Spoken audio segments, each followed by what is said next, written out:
The material I'll be using today are some scraps that I had left over from siding a shed, and I'm going to lay that out to the size I want, which is going to be approximately 5 3/4 inches square, so that I have a finished product that's a convenient size for throwing mugs, small bowls, etc.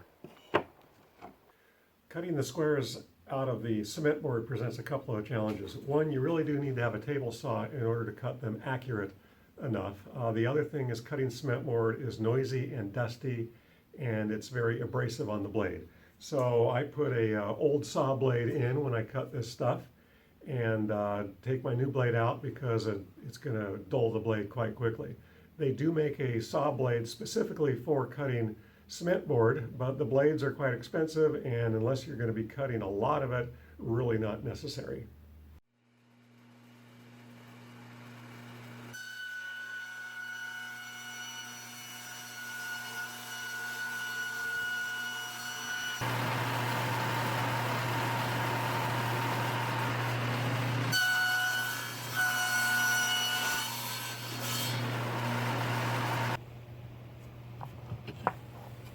Now here's some of the pieces right off the table saw. As you can see, the edges are very rough and sharp, and so you need to sand those edges first before you use these.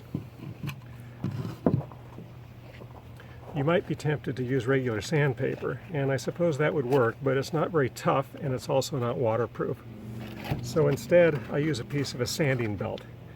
A sanding belt is much tougher, and it's also waterproof. And it's best to sand this stuff with a nice tough piece of sandpaper. I use a fairly coarse one. You can see these are 80 grit that I've used on here. And I've taken a piece of this sanding belt and stapled it onto a block of wood. And this gives me a nice sanding block for sanding these things.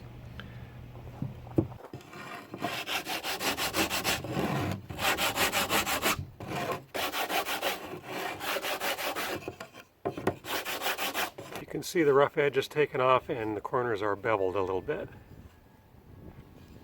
Now this surface needs to be smoothed off, but I'll show you a quick way to do that on the potter's wheel. I'm going to put the insert into the holder on the potter's wheel, and we'll see how to make this plastic insert in a few minutes. And put one of the pieces on here, and I'm going to sand this surface, and here's where having waterproof sandpaper is a real advantage. I'm going to keep it nice and wet, and I'm going to start sanding this thing, and I'm going to press quite hard and sand that surface nice and smooth.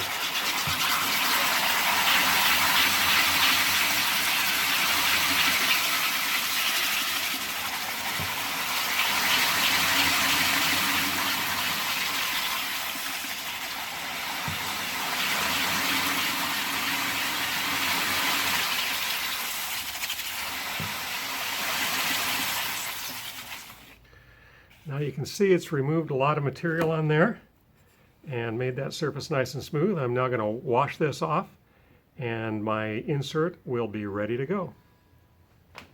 Now we need to make the holder, which is going to look like this when it's finished. I use a Plastibat because the plastic is very stable, it's easy to cut, and it will last forever. First thing I need to do is to locate the center of the bat. Put it on the wheel, a little circle there, and that will locate the center of the bat. Okay, so now I'm going to draw a line through the center. I'm going to draw another line that is at right angles to that.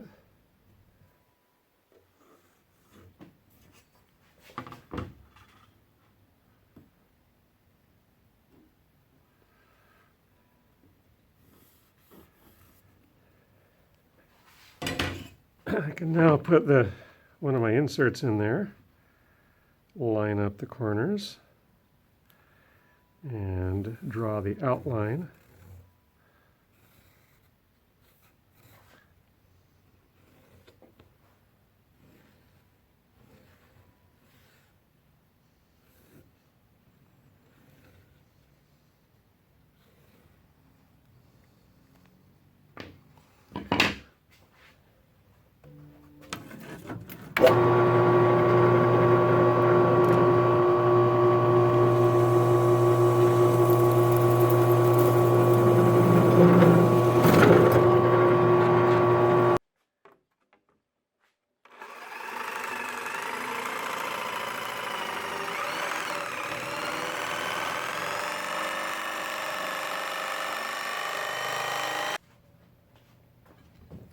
So I finished cutting this out. It's kind of a rough cut with that saw, and you'll notice that the inserts don't fit in there. So you want to cut it a little bit tight and then use a sanding block to bring it up to just the right dimension.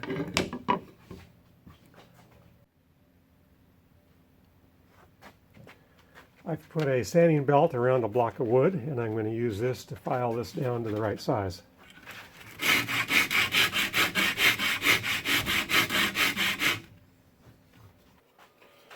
You actually want the fit on these to be a little bit loose, so you can see that that piece moves around in there pretty loosely. The reason for that is when you're using them, you're going to get a layer of slip in there, and it's going to hold it nice and tight.